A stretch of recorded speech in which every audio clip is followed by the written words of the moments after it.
Hello everyone. So today's video is going to be a Q&A of the questions that you've been asking me on my YouTube videos. It's been 6 months almost since I posted my first video, which is my 1-year progress video. And I started learning piano a year before that. So in total, it's been 1.5 years up to this point. And I thought it was a good time to do a Q&A and answer some of the questions that you've been asking me on my videos. Firstly, as always, welcome to all the new subscribers. I am trying to get to grade 8 or past grade 8 by the time I get to 40. I've done grades 2, 3 and 4 already, and I'm working towards 5 currently, which I hope to do in the summer of this year, which is 2022. It's been a bit of a weird Christmas. I've had COVID, my piano teacher's had COVID. We're both absolutely fine now. But it's obviously meant that I haven't been able to go for a lesson with him for a while. So I've got about 3 or 4 pieces on a holding pattern at the minute before I go and see him. And then we work on them and then I can record them to put them up on the channel. So that's why I haven't put up any pieces for quite a long time. It's mostly been practice videos. But I thought this Q&A would just be a good way to fill the gap. So yeah, let's crack on. And if there's any other questions, obviously you want to ask me or you'd like me to answer, then obviously just put them in the comments below and I will add them to the next video whenever that is. So the first question is, how much do you practice per day? I would say that I practice between 1 and 2 hours a day on average. At a minimum, I probably get in about 30 minutes. To be honest, these days, just my scale and arpeggio practice alone can almost take me to 30 minutes, if not a little bit longer. Because grade 5 is, at this point, you've pretty much done every single scale and arpeggio, every single major and minor scale and arpeggio. So there's quite a lot to go through. Even though the exam only tests you on the last few, I like to try and keep all of them going. So that alone takes half an hour. But yeah, it's an hour or 2 a day. Sometimes it's more. Like the other day I sat down for 3 or 4 hours. I mean, I just got into the zone and before I knew it, 4 hours had gone past. And as I said, on other days, it's just half an hour. Yeah, and usually divide it up between the usual scales and arpeggios, sight reading, then some repertoire. That tends to be the usual format. Next question is, are theory exams worth it? Well, again, it all depends. I think if you're taking exams, especially with the ABRSM, I don't know how it is with the other exam boards, but you need to have passed grade 5 theory to take any of the higher practical exams. So you can go up to grade 5 practical without taking any theory exams if you want to, but if you want to go any higher than that, you have to have taken and passed grade 5 theory. I've done grade 3 theory. I haven't done grade 4 yet.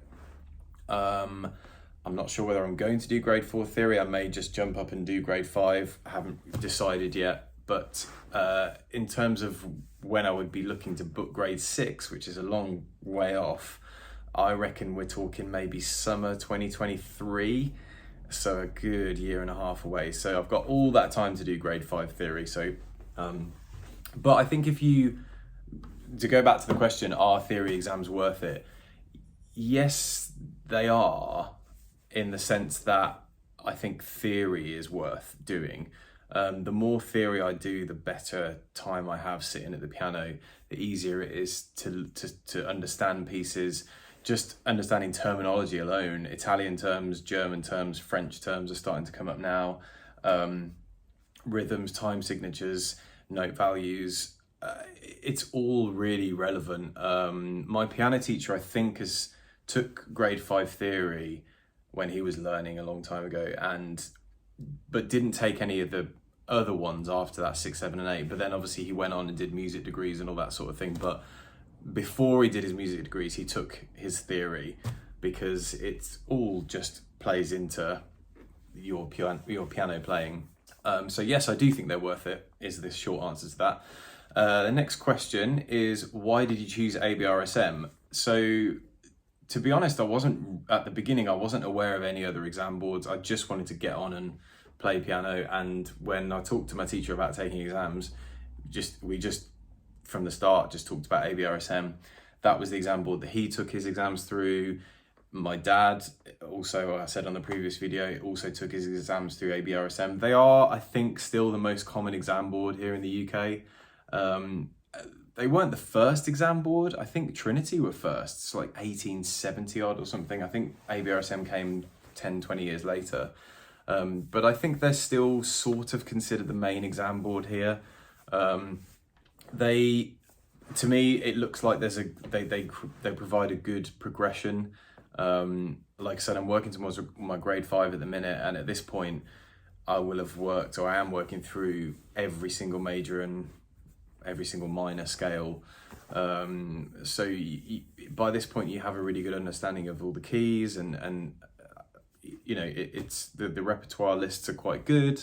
They seem to be relatively well set to provide a progression, although I do find a lot of variance within each grade.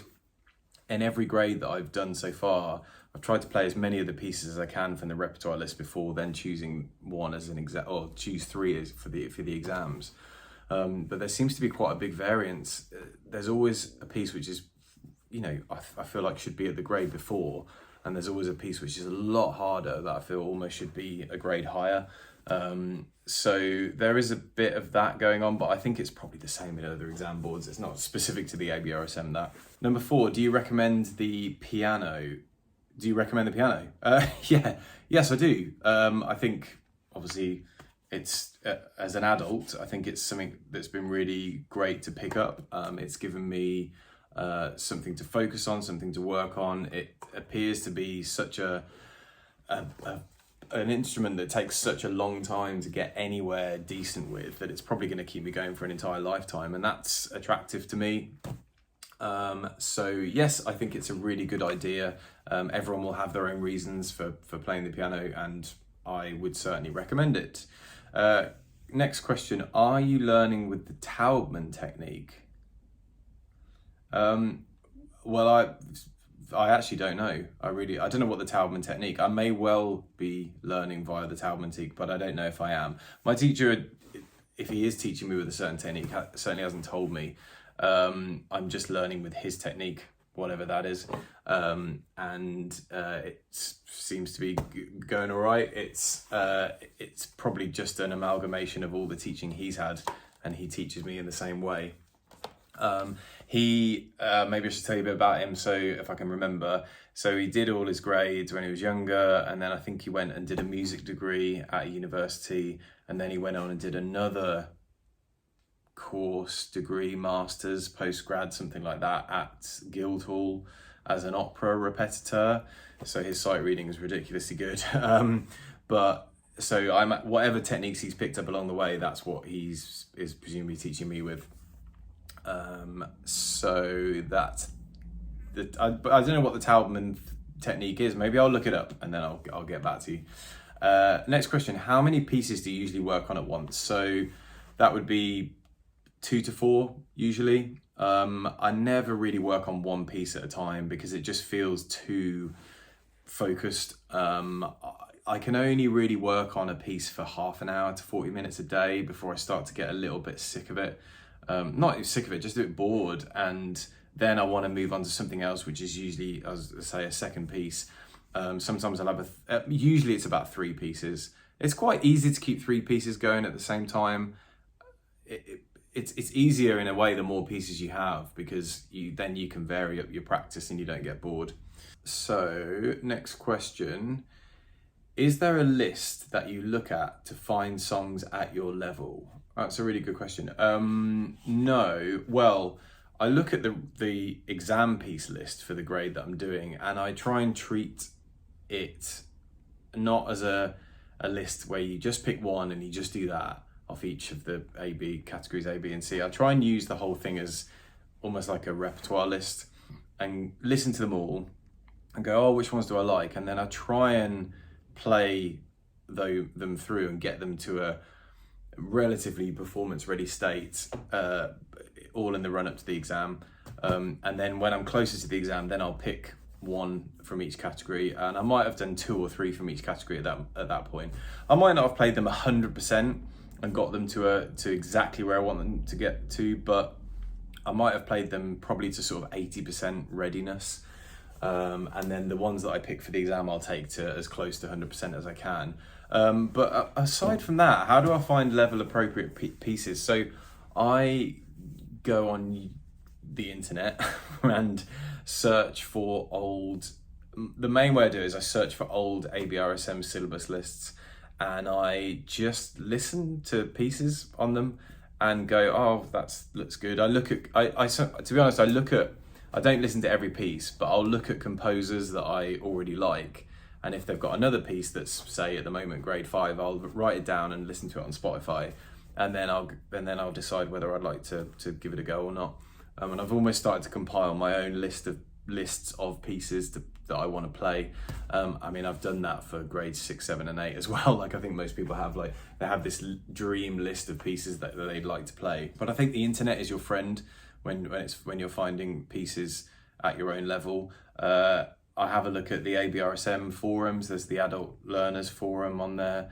The Reddit obviously is amazing. Piano World Forum is very good as well, so you can find a lot of pieces on there. Next question, how long have you been doing sight reading? Does it help you play other music faster / better? How long have I been doing sight reading practice? Well, as long as I've been playing piano, so a year and a half. There have been periods where I haven't done it at all, and I've just been doing repertoire lists, or repertoire pieces, which is, yeah, it's naughty of me, but it just, sometimes your practice just goes like that. It ebbs and flows a bit. But I do try and do sight reading every day. I actually am of the opinion that sight reading is the most important skill to develop in these early years, even more than just hammering out repertoire to a certain extent. And I've tried to weight my practice more heavily towards sight reading, or at least so they're equal. So I try and spend half an hour, 40 minutes sometimes on sight reading, and then I might do the same for repertoire.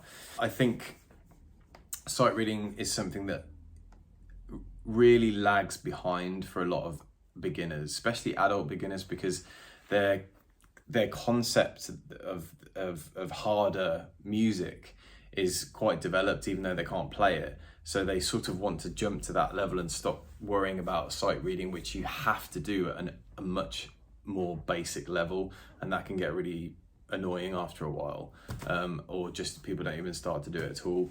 And plus I think the YouTube environment sort of rewards non-sight reading, and also because you can just perform a piece, record it, and then put it up, and that's more impressive. But I also think those performance exams that have come out recently, which don't test your sight reading and don't test your scales and stuff, are not that healthy for people's sight reading. I don't think it encourages people to do it when they probably should be, because the second part of the question, does it help you play other music faster and better? Yes, of course it does. When I started looking, I mean, grade 5 has been the biggest jump up between grades as far as I'm concerned. Grade 3 and 4 were relatively similar, I think, but grade 5 is a massive step up. But, you know, practicing sight reading on the way up to this grade, it does make looking at the pieces the first time easier. I mean, I find it easier to look at a new piece now than I did a year ago, even though back then I was only looking at grade 3. Just because you start to have a familiarity with the notes on the page, the dots on the page. So yes, sight read. That's the kind of end to that question, or end to that answer rather. Next question, do you listen to the pieces you're practicing being played by other pianists? Yeah, absolutely. I mean, in this day and age, you've got access to almost every single recording of all classical recordings on Spotify, on YouTube. I don't look at a piece of sheet music and go, oh, I really want to play that. I always have listened to music and go, oh, that sounds good. I wonder what level that is, or or I've already looked at the level and I'm listening to the piece. So yes, I'm always listening to what other pianists play. To be honest, sometimes I've taken the odd dynamic and stolen the odd dynamic that I've heard and put it into my own pieces, just to see if I can copy the professionals. I mean, oftentimes it's written on the page, so I might do it anyway, but sometimes it's not written on the page and they just do it, so I practice it. So I do lift a few things from recordings that I listen to, because I don't think I'm quite at the level of putting a lot of my own stamp on pieces yet. Although I have started to do that every now and again, Whether it's correct or not for the pieces that I'm doing, who knows. Next question, almost at the end of the Q&A. Here we go, 2 more questions to go. How does studying the piano dovetail into your career on stage? Well, that is a really, really interesting question. So I started to learn to play the piano for a few reasons. One was just interest. One was that I had just an amount, like I finished a job, I finished a few other things, and I had a bit of space open up in my life, and I wanted to fill it with something useful, enjoyable, etc., etc. And the piano was that thing. One of the reasons I chose the piano was because I have always wanted to do it, because in my career in musicals, I also do a bit of teaching on the side, and people are always wanting singing lessons, and they want their pieces played so they can sing along to them, and things like that. So it's very useful to be able to have piano skills in this career, because you can do some teaching on the side, and sometimes you might be asked to do it in a show. I'm just trying to think of some parts that would play the piano. I mean, obviously I would never do this because I'm not a woman, but Carole King in Beautiful, she plays the piano. There's a part in Jersey Boys that I've always wanted to do, but I probably never will, called Bob Gaudio, and his character plays keys in Frankie Valli and the Four Seasons, which is what the show is. And I don't think he plays them live. In fact, I know he doesn't. But I used to live with one of the guys who played Bob Gaudio when I was a bit younger, and when I was just first starting out in this career. And he was a pianist, and he used to play the keys on stage correctly each night. I don't think the piano was hooked up. It was always done as a click track or as someone in the orchestra. Anyway, so I think because I work in musical theatre already, piano is going to be a really useful skill for me. Ideally, when I'm in my 40s, because I think it's going to take a long time to get there, I want to be good enough to be able to accompany singers and be able to teach singing, take the piano skills with me to colleges, which I sometimes go to now to teach, and be able to play piano and do that sort of thing for them. So I hope one day to be able to make to kind of build it into my career. It might not be necessarily in my career, build it into my career on stage, but it might be my sort of semi-career off stage as well. So that is really how the two are going to be linked, hopefully, in the future. And the last question, have you started thinking about your selections yet? I think this is in relation to grade 5, which I've just started embarking on. Have I started thinking about my selections yet? No, not at all. Well, yes, I have actually started thinking about them, in the sense that I've listened to all the pieces on each of the list, A, B and C, and there's quite a lot of them. There's 10 on each list, so that's 30 pieces to choose from altogether, because ABRSM last year or the year before, I don't know, they expanded the amount of pieces on their list from 6, I think, in each category to 10.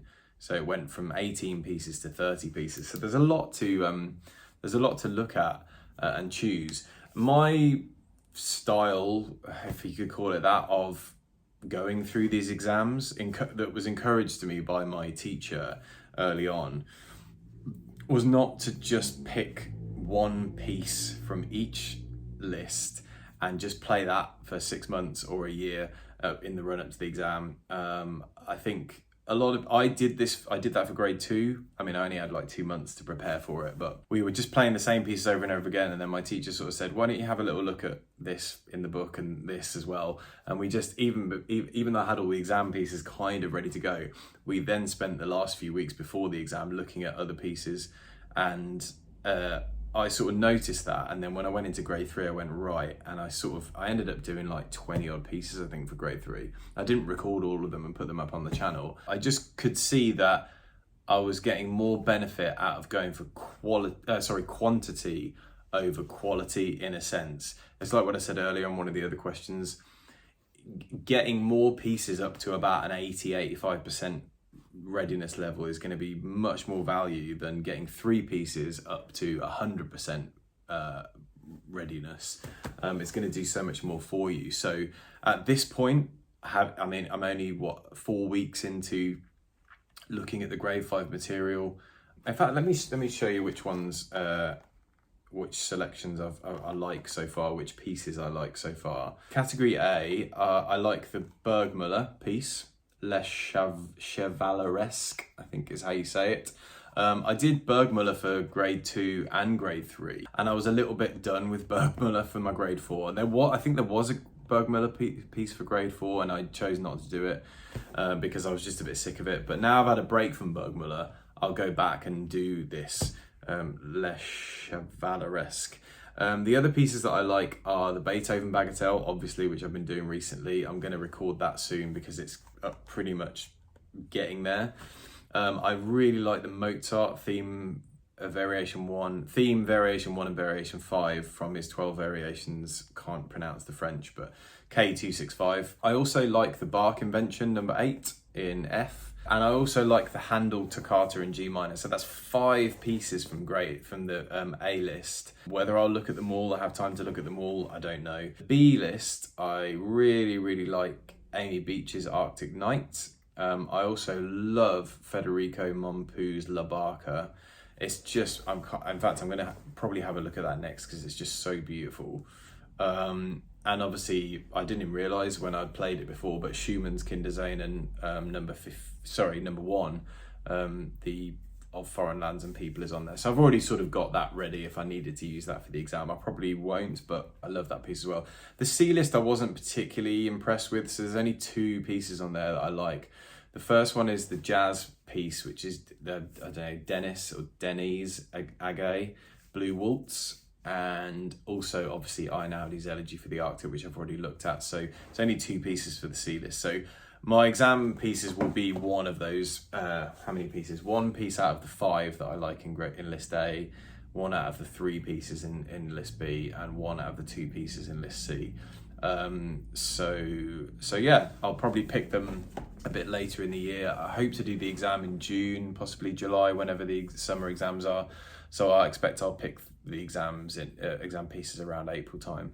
But until then, I'll be having a look at those and hopefully a lot more, because there's so much material that starts to open up to you at grade 5. That's been one of the frustrations so far, I think, is that some of the pieces that you play are, up until this point as an adult, can be quite frustrating because they're quite short and they're arrangements of pieces sometimes, which makes you feel a bit like, oh, I wish I was playing the real thing. They're not always that exciting or that, they don't draw you in like an adult sort of would like to be drawn in by a really nice piece. Whereas at this point, there's some great music that's coming up. And it just gets better from here. Grade 6 onwards is just this. I'm looking at a few grade 6 pieces here that I've got earmarked, and they're just amazing. So anyway, so that's the end of the Q&A. Thanks so much for sticking around to the end. I've actually got a video coming up soon, which I'm really excited about. And it's an interview with my dad, because my dad used to, or he still does. My dad is a trained pianist. He's did the exams system when he was younger.